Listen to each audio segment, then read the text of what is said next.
અમદાવાદમાં દારૂના અડ્ડા પર પોલીસે રેડ કરી છે। નમસ્કાર, આપ જોઈ રહ્યા છો ઝી 24 કલાક। હું જનક। જી હા, અમદાવાદમાં ફરીથી પોલીસ એક્શનમાં આવી ગઈ છે। છારાનગરમાં દારૂના અડ્ડા પર પોલીસે રેડ કરી છે। સવારે તપાસ કર્યા બાદ સાંજે ફરી શરૂ કરાઈ છે તપાસ। પ્રોહિબિશન ડ્રાઈવમાં અધિકારીઓ સહિત પોલીસ કર્મચારીઓ પણ જોડાયા છે। તો ફરીથી પોલીસ એક્શનમાં આવી ગઈ છે અને દારૂના અડ્ડા પર પોલીસે રેડ કરી છે। સવારે તપાસ કરી ત્યારબાદ સાંજે પણ ફરી તપાસ કરાઈ છે। મૌલિક ધામેચા અમારી સાથે જોડાયા છે। મૌલિક, હવે શું તપાસ થઈ રહી છે?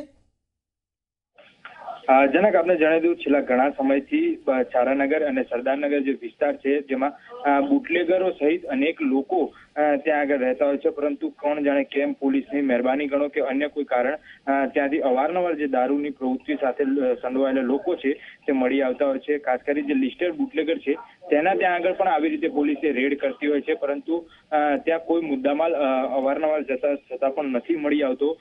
પોલીસ માત્ર ને માત્ર કામગીરી બતાવવા ખાતર આ પ્રમાણેની રેડ કરતી હોય તેવા દ્રશ્યો અનેક વખત સર્જાય છે, પરંતુ નક્કર કાર્યવાહી ક્યારે કરશે અને ત્યાં આગળ જે દારૂના વ્યવસાય સાથે જોડાયેલા લોકો છે તેને અન્ય પ્રવૃત્તિઓમાં કઈ રીતે જોડશે તે એક યક્ષ પ્રશ્ન બની ગયો છે। પોલીસ આ પ્રકારે છેલ્લા 4 મહિનાથી જે ડ્રાઈવ છે તે સવાર સાંજ 2 ટાઈમ ચલાવી રહી છે। અનેક જે સ્થાનિક પોલીસ અધિકારીઓ અને કર્મચારીઓ છે તેને પણ સાથે રાખવામાં આવે છે, તેમ છતાં પણ આ જે પ્રવૃત્તિઓ છે તે અટકવાનું નામ નથી। બિલકુલ, આભાર મૌલિક। તો આખરે પોલીસ એક પછી એક દારૂના અડ્ડાઓ પર રેડ કરી રહી છે, જેના કારણે બુટલેગરોમાં ફફડાટ પણ વ્યાપી ગયો છે। દેશી દારૂના અડ્ડાઓ પણ છે કે જ્યાં સવારથી તપાસ થઈ રહી છે અને સાંજે ફરી આ તપાસ કરવામાં આવી રહી છે।